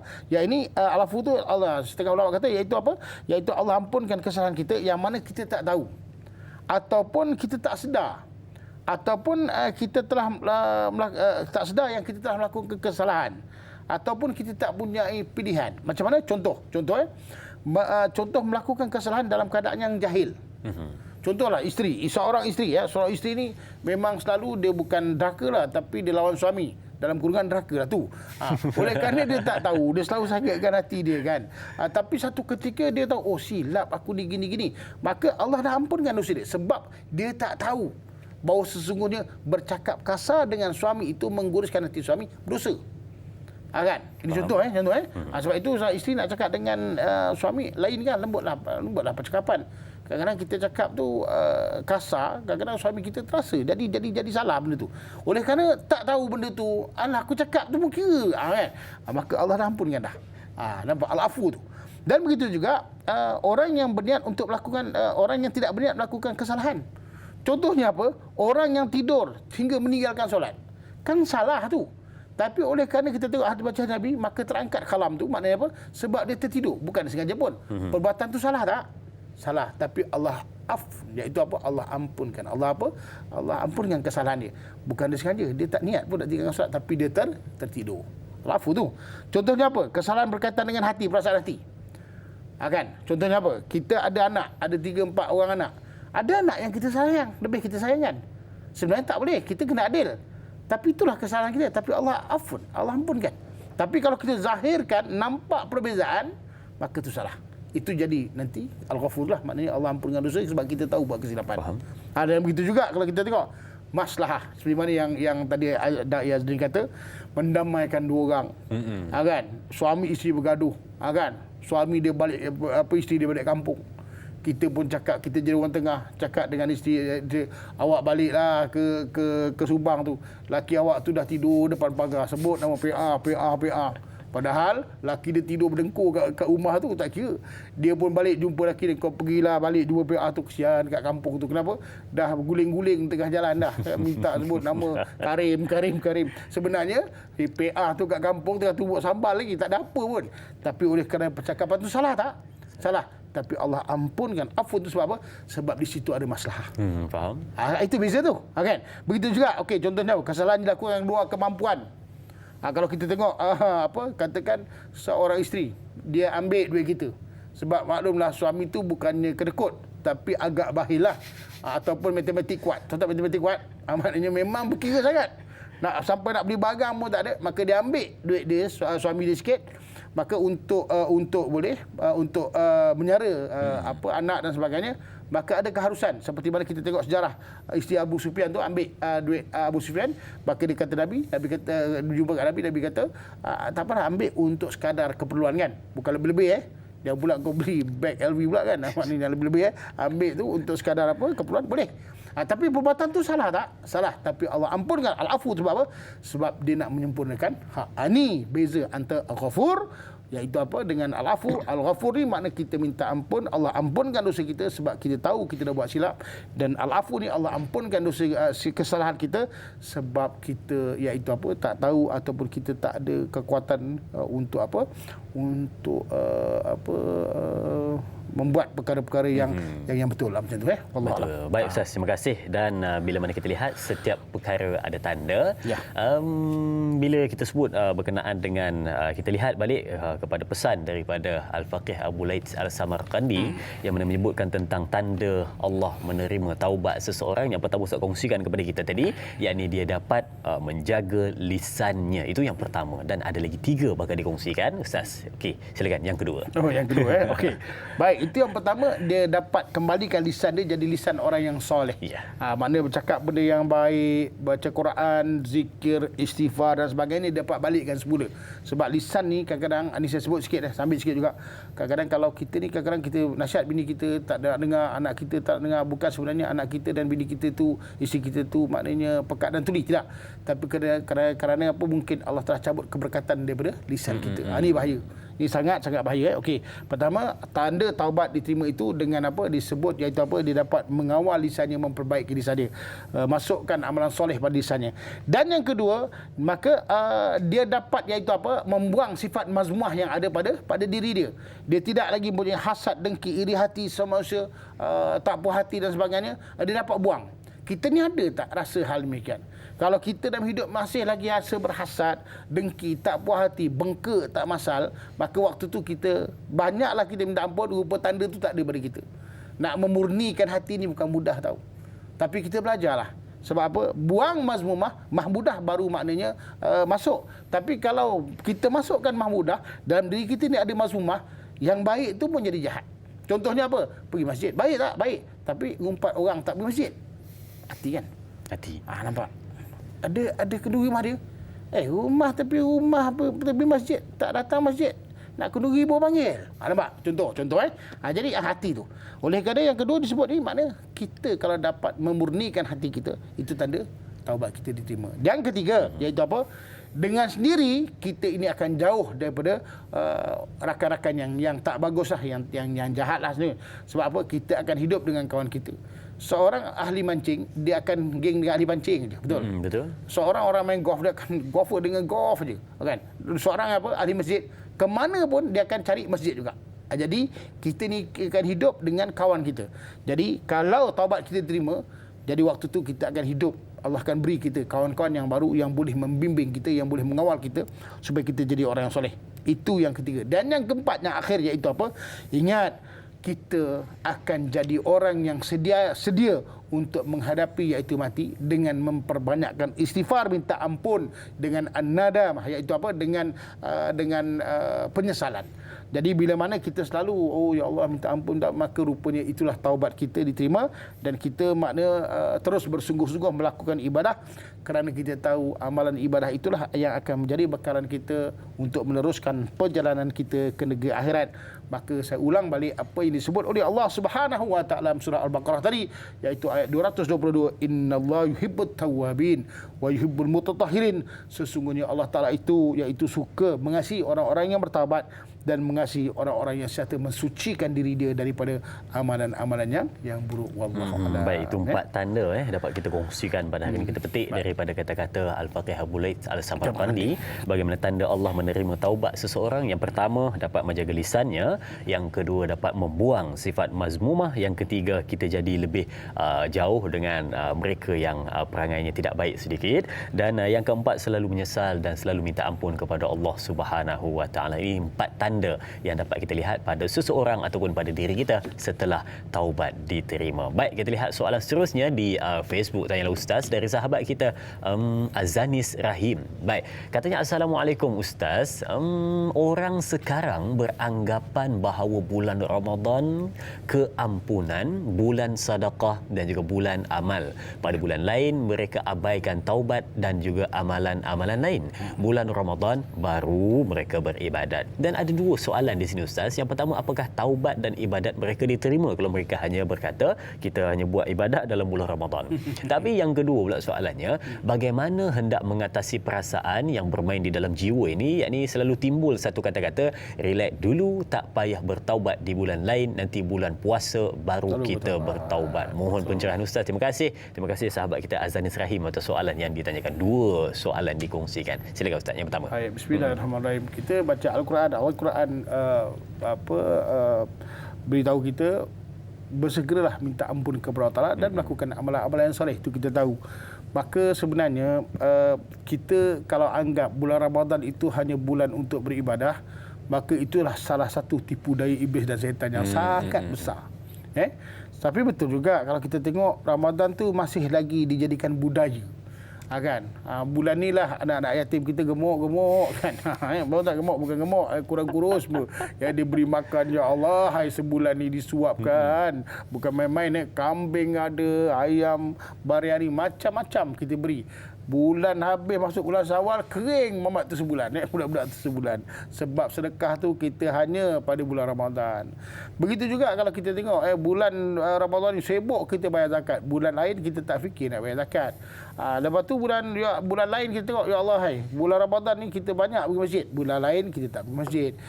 Bulan Ramadan kita banyak, iaitu apa, solat sunat, solat apa, qabliyah ba'diyah, banyak solat sunat, taubat dan sebagainya. Buat amal baca Quran, tapi bulan lain tak. Sebab apa? Kita masih menganggap iaitu apa? Kita ini hanya beribadat yang berlipat ganda pada bulan Ramadan sahaja. Itu. Ini salah satu kepahaman yang silap. Sebab apa? Saya nak sebut di sinilah. Kita mati kita tak tahu tau. Kita mati kita tak tahu. Dia mati sebelum Ramadan, tak kesampaian untuk dapat buat amal ibadah. Sebab itu ingat, makna apa yang ada pada kita ni, kita tukarlah cepat-cepat benda untuk kita jadikan bekalan. Bukan kita bertangguh. Bertangguh amalan itu adalah merupakan bisikan daripada iblis dan syaitan. Kan? Bertangguh kan?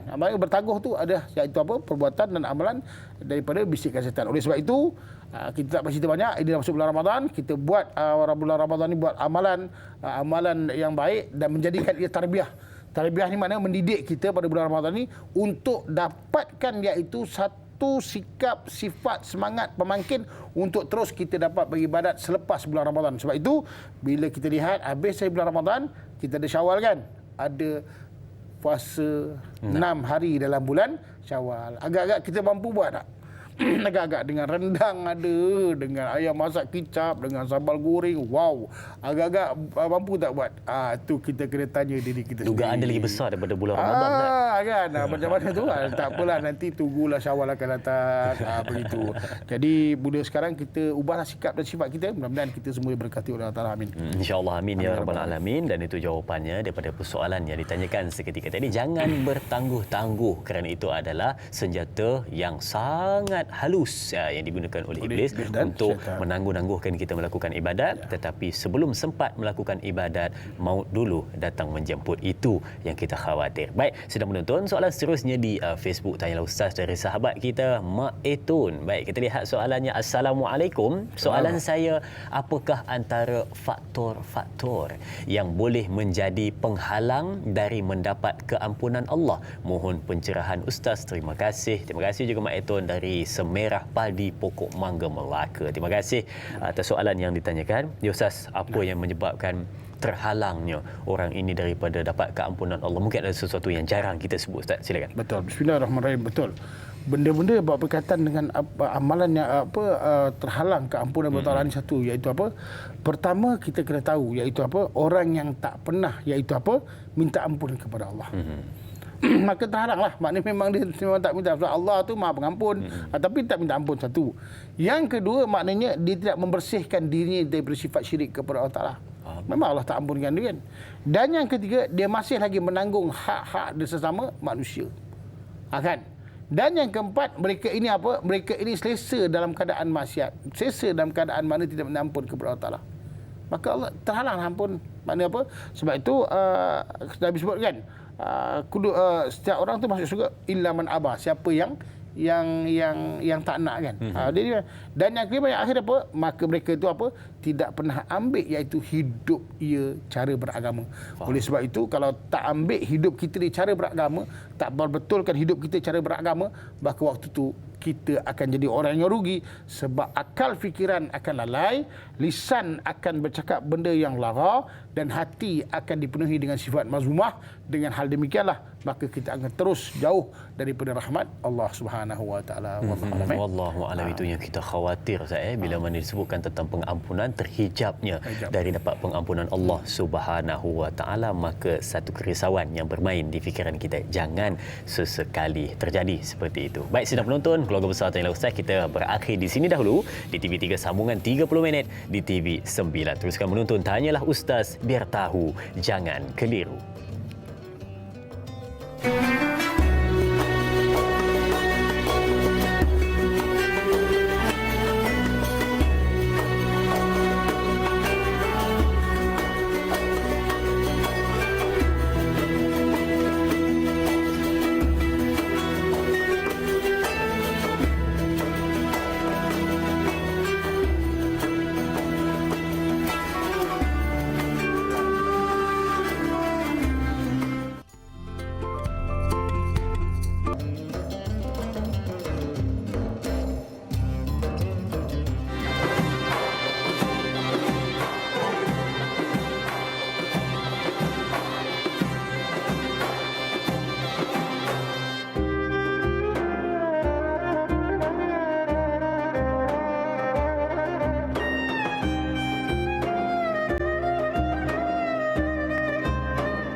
Alhamdulillah, kita bertemu kembali meneruskan perbincangan kita, dan terima kasih diucapkan kepada semua penonton yang masih setia walaupun hari ini banyak urusan dan nak pergi ke mana-mana, tetapi tetap meluangkan masa 2 jam bersama Tanyalah Ustaz. Mungkin kita ada sesuatu nak bawakan kepada penonton-penonton, dan sebenarnya pada hari ini kita membincangkan berkenaan dengan konsep keampunan. Pastinya bila disebut tentang keampunan ada kaitannya tentang dosa-dosa, dan mungkin umum rata-rata di antara kita memikirkan dosa itu hanya satu jenis ataupun hanya satu perkara, tetapi sebenarnya bila kita fahami betul-betul ada beberapa jenis. Jadi kita nak dengarkan sedikit kongsian dari Ustaz Jazlan berkenaan dengan jenis-jenis dosa. Baik, silakan Ustaz berkenaan dengan soalan tadi. Silakan. Baik, bismillahirrahmanirrahim. Kita sebut berkaitan dengan jenis atau kategori dosa. Kategori dosa. Ya. Baik. Kalau kita lihat, Islam mengajar kita dan menjadikan kita ni orang yang kena berjaga-jaga atas 2 perkara. Pertama yang disebut dosa besar dan dosa kecil. Ini ada 2 benda berbeza tau. Okey. Kalau kita tengok yang dikatakan dosa itu sebenarnya amalan yang melanggar hukum Allah Ta'ala. Itu dosa lah. Jadi ada dosa kecil dan dosa besar. Baik, dosa kecil ni macam mana? Amalan yang melanggar hukum Islam, yang dilarang tapi tidak dengan ancaman dan kemurkaan Allah Ta'ala. Itu kita faham. Maknanya kita langgar, bukan orang lain kita langgar, tapi kita tahu kita langgar tu sebenarnya tidak ada satu larangan atau ancaman kemurkaan Allah Ta'ala. Contohnya apa? Contohnya membazir bulan Ramadan kan? Kan? Cuma ancamannya saudara setan je. Innal mubazir kadu ihwanu syaitan. Okey.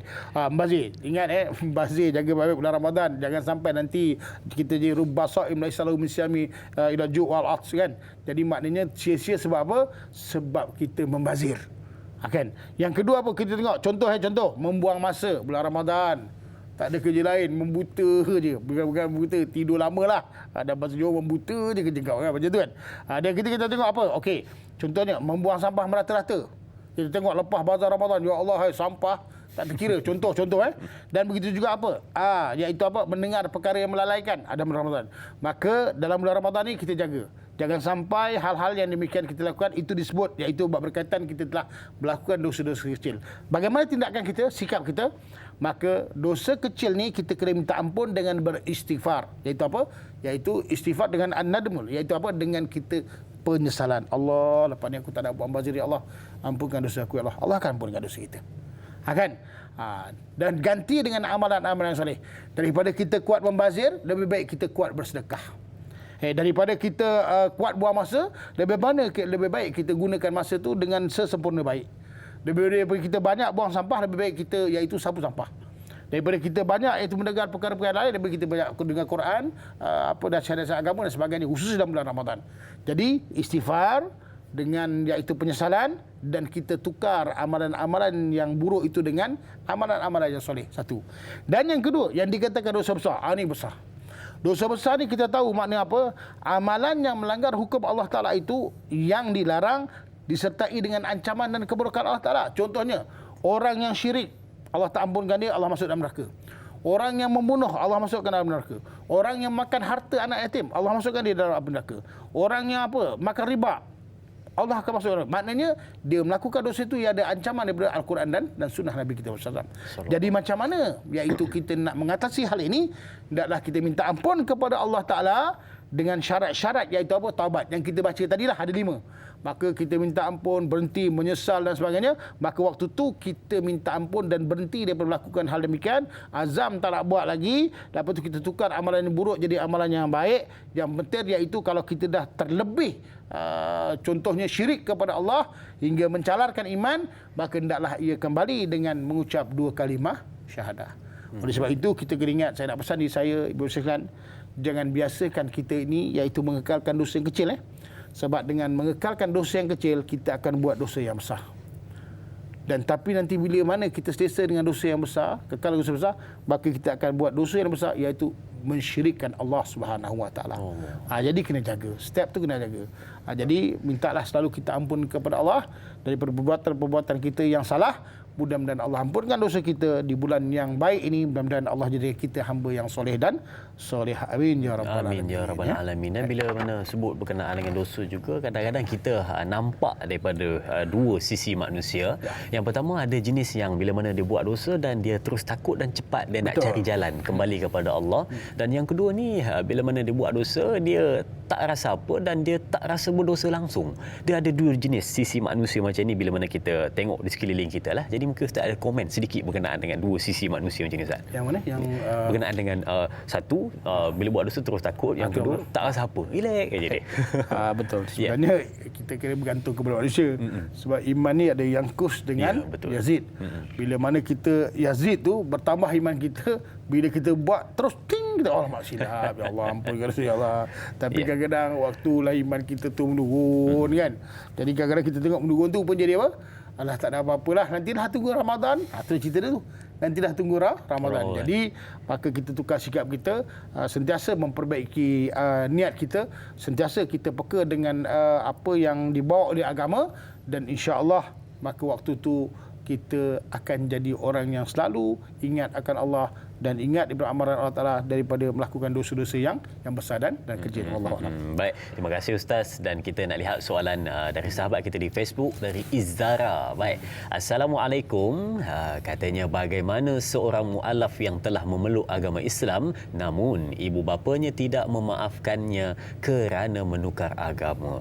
Bagaimana anak tersebut untuk mencapai konsep keampunan di bulan Ramadan ini sedangkan ada kerana berasa kebersalahan? Okey, baik, mohon pandangan Ustaz. Terima kasih. Terima kasih sahabat kita Izara atas soalan yang ditanyakan berkenaan dengan dah memeluk agama Islam tetapi tidak disukai oleh ibu dan bapanya. Bagaimana keadaan itu, Ustaz? Silakan. Ini bismillahirrahmanirrahim. Ini fenomena yang biasa. Ya. Sebab ialah di menukar agama ni kadang-kadang kita lihat dia satu perkara yang besar, dan sebenarnya seorang yang berpindah daripada agama lain ke agama Islam ni iaitu satu rahmat daripada Allah. Itu asas ni. Itu kita kena faham, satu rahmat daripada Allah. Dan saya nak sebut di sini juga iaitu apa? Lakum dinukum waliyadin. Maknanya engkau agama engkau, aku agama saya. Itu satu yang Allah ajarkan kepada kita. Dan maknanya kalau ibu bapa yang bukan agama Islam tu tidak, maknanya tidak tidak memaafkan dengan sebab tu agama tu, maka tugasan kita apa? Tugasan kita sebagai orang Islam, bapa tetap bapa, ibu tetap ibu walaupun dia bukan agama Islam. Maknanya kena rahmati dia juga. Masalah hari ini mungkin dia marah, takkanlah 10 tahun dia marah. Kita ni yang kena selalu buat baik dan menunjukkan agama Islam tu mengajar kita jadi orang yang baik. Bukan kalau you tak nak layak I babai lah. Tak bukan macam tu. Kalau dia nak babai kat kita pun, kita yang akan datang guna rahmati. Sebab apa? Memang betul kadang-kadang kemanusiaan ni memang kadang-kadang kita mencalarkan hati dia. Tetapi bila bab agama, kita mendulukan benda yang hak. Oleh sebab itu, bagi mereka-mereka yang hal demikian berlaku perkara tersebut, maka saya nasihatkan iaitu berbuat baiklah kepada ibu bapa. Tak kira apa juga agamanya, yang penting kita merahmati mereka itu dengan niat kerana Allah. Mudah-mudahan dengan doa kita selalu, dengan kebaikan kita selalu, mudah-mudahan mereka juga akan masuk iaitu ke agama Islam. Mudah-mudahan kita dan mereka itu akan diselamatkan oleh Allah daripada perkara-perkara yang buruk. Wallahu a'lam. Wallahu a'lam. Ayah tetap ayah, ibu tetap ibu, tetap kena jaga hubungan dengan mereka. Itu yang patut kita perhatikan. Baik, sidang penonton, kita berehat seketika. Jangan ke mana-mana, kembali selepas ini bersama Tanyalah Ustaz, biar tahu jangan keliru.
Alhamdulillah, kita kembali meneruskan perbincangan. Sidang penonton pastinya dapat sesuatu pada hari ini atas perbincangan kita, dan juga lupa untuk sebarkan kepada sahabat-sahabat kita. Semoga semuanya beroleh manfaat dan kena tahu betul-betul bagaimana konsep keampunan yang sebenar dari Allah Subhanahu wa taala, dan jangan berputus asa dengan rahmat Allah. Sentiasa memperbarui taubat dan banyakkan istighfar. Semoga kehidupan kita berjalan lancar, mudah urusan seharian kita. Baik, sidang penonton, kita nak lihat soalan di Facebook dari sahabat kita yang bertanya soalan dari Tuan Hasnoin Wahid. Baik, kita lihat soalannya. Assalamualaikum. Soalan saya, Ustaz, untuk mendapatkan keampunan dari Allah, adakah hanya memadai dengan ucapan astaghfirullah dan solat sunat taubat dengan niat? Mohon pencerahan dari Ustaz. Terima kasih Tuan Hasnoin. Dan mungkin kita nak selit juga dalam soalan Ustaz, adakah kadang-kadang orang ini dia memandang bila mana nak taubat mesti solat sunat taubat katanya, barulah dia kata sempurna taubatnya. Adakah benar baca itu, Ustaz? Silakan sedikit komen. Baik, bismillahirrahmanirrahim. Tuan Haji Hasnul Wahid sebenarnya yang pertama kita kena tahu iaitu apa, asas taubat ni iaitu an-nadmu, iaitu apa, penyesalan. Solatlah taubat macam mana pun, istighfar macam mana, tapi kalau tidak ada penyesalan maka tidak ada taubatlah baginya. Maka taubat tu asalnya penyesal, rasa salah. Itu sebenarnya perkara yang perlu kita tahu. Bila kita rasa salah, kita minta ampun kan. Habis kalau rasa tak salah, tak kan? Zikir dia dia tak sampai ke hati, Ustaz. Tak sampai ke hati. Ni mana satu. Dan yang kedua, okey, solat sunat taubat. Okey, boleh buat solat sunat taubat. Tapi taubat tu nasuhah tu macam mana? Bila kita dah buat solat sunat taubat, kita berhenti tak daripada amalan-amalan yang buruk tu? Kita berazam tak nak buat lagi tak benda tu? Lepas tu kita pulangkan hak tak? Kalau dengan Allah Taala kita pulangkan hak Allah Taala. Dengan manusia kita pulangkan hak dengan manusia. Kalau kita boleh buat semua hal demikian, itu yang dikatakan taubat sempurna. Sebab itu jangan nanti kita jadi orang yang disebut sebagai apa, yang hari ini taubat, besok buat taubat, besok buat. Dalam istilah dia saya ingat disebut sebagai awabin. Dia itu apa? Iaitu guna awabin, yang hari ini taubat, lepas tu buat taubat. Nasib baik Allah tu Maha Pengampun. Allah ampunkan juga dia. Kenapa? Dia rasa nak taubat semula. Jadi oleh kerana itu kita kena kembali pada asal syarat taubat tu. Ingat, iaitu apa? Istighfar, minta ampun Allah Taala. Lepas tu berazam tak buat lagi, berhenti daripada amalan yang buruk. Maka ingat, pulangkan hak, iaitu kalau hak dengan Allah Taala dan hak dengan sesama manusia. Wallahu a'lam. Maka lihat di situ bila mana solat, istighfar, tetapi dalam hati tidak hadir perasaan penyesalan itu, maka belum lagi sempurna. Penting, kuncinya adalah penyesalan, rasa ingin kembali kepada Allah Subhanahu wa taala. Baik, soalan kedua dari sahabat kita Puan Zaleha Haji Muhammad No. Baik, Assalamualaikum. Adakah keluarnya kita dari Ramadan, keluarnya kita nanti dari Ramadan seperti bayi yang baru dilahirkan, putih bersih tanpa sebarang noda kotoran dosa. Mohon pencerahan dia Ustaz. Terima kasih. Terima kasih juga kepada sahabat kita Puan Zaleha. Benarkah Ustaz katanya macam itu? Keluar di bulan-bulan Ramadan putih bersih. Betul. Memang ada hadis Nabi SAW, kalau mereka tu buat tu memang amalan yang soleh, mereka keluar daripada Ramadan ni seperti mana bayi yang baru dilahirkan. Maksud hadis kan? Memang betul. Tapi bergantunglah kepada kita. Kalau kita ni masuk bulan Ramadan memang betul-betul iman dan wahtisaban, maka Allah akan ampunkan dosa kita dan keluar tu memang bersih betul. Dan maknanya ke dalam bulan Ramadan ni kita pun minta ampun dengan kawan-kawan yang kita pernah buat silap, saudara mara kita buat silap, maknanya sahabat-sahabat yang kita pernah buat silap, maka kosonglah. Maknanya kosong, maknanya dengan apa? Dengan amalan kita tu maknanya kita minta ampun atas segala dosa kita. Memanglah keluar suci daripada kekotoran kejahatan, kekotoran dosa tersebut. Tapi andainya tak berubah, sama aja. Lepas Ramadan masih lagi bersengketa. Lepas Ramadan masih lagi tak puas hati. Lepas Ramadan lagi rasa nak mencocok-cocok apa-apa. Masa nak mengumpat, mencela dan sebagainya, maka tidak ada dapatlah apa-apa. Akhirnya kan Nabi sebut rubba saim laisa lahu min siyami illa al-ju'. Rubba qaim laisa lahu min qiyami illa sahada. Orang ni ramai yang bangun rugilah orang yang puasa tapi tak dapat apa-apa melainkan lapar. Akan dahaga. Lepas tu apa? Bangun malam, ya Allah, bangun solat tarawih dan sebagainya. Tapi masih lagi mengumpat, akhirnya dia tak dapat apa melainkan penat. Oleh sebab itu, betulkan Ramadan ini, kita masuk Ramadan disebut Madrasatul Ramadan. Di sinilah iaitu yang akan mengajar kita merubah sikap dan sifat kita. Dan untuk itu, insya-Allah lepas ni kita akan jadi orang yang baik dengan asbab kita masuk dalam bulan Ramadan untuk ditarbiah kita jadi orang yang soleh. Tapi kalau kita tak ambil, maka tak apa-apa. Terpulang kepada kita sama ada kita nak jadi orang yang baik ataupun tidak. Kita yang memilih, bukan orang lain yang memilih. Betul. Sebenarnya daripada apa yang Ustaz kongsikan sebentar tadi, saya dapat kita bukan saya tapi kita semua, saya yakin kita semua dapat nampak satu benda, iaitu bulan Ramadan, satu bulan yang sangat istimewa. Ya, betul. Diberikan satu peluang pada kita untuk menyucikan diri, kan, memberikan yang terbaik dalam kehidupan kita. Dosa, noda bertindih-tindih di dalam diri tetapi boleh disempurnakan, boleh dihilangkan, dihapuskan dalam bulan Ramadan yang istimewa ini, bulan pengampunan. Kerana itulah patut kita iman dan wahtisaban, ghufira lahu ma taqaddama min zambi. Siapa yang dengan penuh keimanan dan penuh pengharapan, Allah akan ampunkan dosa-dosanya. Itu yang kita mahukan. Baik, soalan seterusnya daripada sahabat kita Puan Masifah Nur Jama'in, katanya Assalamualaikum, orang yang menekuni ibadahnya dengan bersungguh-sungguh di waktu siang dan juga malam sepanjang Ramadan, adakah akan diberi keampunan dan mendapat rahmat dari Allah Subhanahu wa taala? Terima kasih kepada sahabat kita Puan Masifah Nur. Soalannya, menekuni ibadah di bulan Ramadan siang malam, adakah diberikan keampunan? Baik, bismillahirrahmanirrahim. Satu hadis Nabi sallallahu alaihi wasallam diriwayatkan Imam Bukhari dan Muslim. Maka Nabi pernah menyebut dan berpesan kepada kita, man shama ramadanan imanan wa ihtisaban ghufira lahu ma taqaddama min dzambihi wa man qama lailatul qadri imanan wa ihtisaban ghufira lahu ma taqaddama min dzambihi. Maknanya ada dua, ya. Siapa yang membangunkan Ramadan itu, ya, siapa yang berpuasa dalam Ramadan, siapa yang ketiga, siapa yang membangunkan malam itu kadar itu, maka dengan iman tu apa? Mereka jauh daripada sifat syirik dan mereka ini menunaikan, mentauhidkan Allah Taala dan mematuhi segala perintah Allah Taala dan meninggalkan segala larangannya, wahtisaban, dan mengharap pahala, iaitu dengan menjaga amalan supaya tidak membatalkan amalan-amalan yang boleh membatalkan pahala puasa mereka. Waktu itu kita lihat wajib yang dibuat, haram ditinggalkan, sunnah diperbanyakkan, maka janji Nabi iaitu apa? Ghufira lahu ma taqaddama min zambi, diampunkan dosanya yang telah lalu. Maknanya kita lihat hebat, tiga hadis Nabi SAW. Siapa yang bangunkan Lailatul Qadar, siapa yang berpuasa bulan Ramadan, dan siapa yang membangunkan iaitu apa? Ramadan, maka Allah ampunkan segala dosa-dosanya walaupun sebanyak dosanya itu buih di lautan. Jadi maknanya kita kena ingat benda ini. Kerana apa? Kerana inilah bulan keampunan, inilah masa yang baik untuk kita minta ampun, tingkatkan segala amalan-amalan. Dengan amalan itulah datangnya rahmat, dan Allah akan ampunkan kita dengan rahmat Allah. Allah akan jauhkan kita daripada api neraka dengan rahmat Allah. Mudah-mudahan dengan rahmat Allah Ta'ala itulah Allah beri petunjuk, hidayah, taufik kepada kita.